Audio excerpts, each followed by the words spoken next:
Hello hi ನಮಸ್ಕಾರ. ನಾವು ಮಾಡಾಕತ್ತೀವಿ ಇವತ್ತು ಗುರೆಳ್ಳು ಚಟ್ನಿ.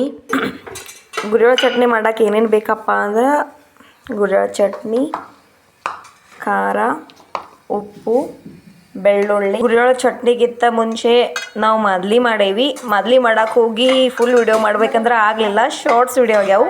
ಸೊ ಪ್ಲೀಸ್ ನಮ್ಮ ಶಾರ್ಟ್ಸ್ ವಿಡಿಯೋ ನೋಡಿರಿ. ಗುರೆಳ್ಳ ಸಣ್ಣ ಫ್ಲೇವರ್ನಾಗ ಹುರ್ಕೋಬೇಕ್ರಿ.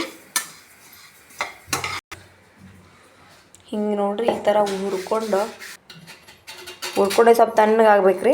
ಯಾಕಂದ್ರೆ ಬಿಸಿ ಬಿಸಿ ರುಬ್ಕೋಬಾರ್ದು. ಮಿಕ್ಸಿ ಜಾರೊಳಗೆ ಹಾಕಿ ರುಬ್ಕೋಬೇಕ್ರಿ. ಗುರೆಳ್ಳು ತೆಗೆದ ಗುರೆಳ್ಳು ಹಾಕ್ಕೊಂಡು ಖಾರ ಹಾಕ್ಕೋಬೇಕ್ರಿ. ಖಾರ ಆದಮೇಲೆ ಬೆಳ್ಳುಳ್ಳಿ ಸ್ವಲ್ಪ ಜಾಸ್ತಿ ಹಾಕ್ಬೇಕ್ರಿ. ಬೆಳ್ಳುಳ್ಳಿ ಜಾಸ್ತಿ ಹಾಕಿದ್ರೆ ಚಟ್ನಿಗೆ ಸೂಪರ್ ರುಚಿ ಇರ್ತೈತಿ.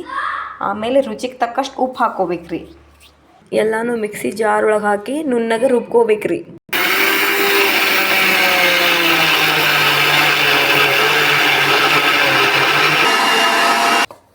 ನೋಡ್ರಿ, ಎಲ್ಲ ರುಬ್ಕೊಂಡಾದ್ಮೇಲೆ ಗುರೆಳ್ಳು ಚಟ್ನಿ ರೆಡಿ ಆತ್ರಿ.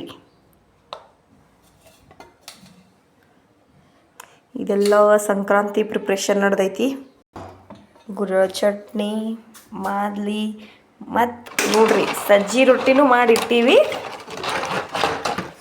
ಇದರ ವಿಡಿಯೋ ಫುಲ್ ಬಿಟ್ಟಿಲ್ಲ, ಶಾರ್ಟ್ಸ್ ಮಾಡಿಬಿಟ್ಟಿದ್ದಾರೆ ನೋಡ್ರಿ.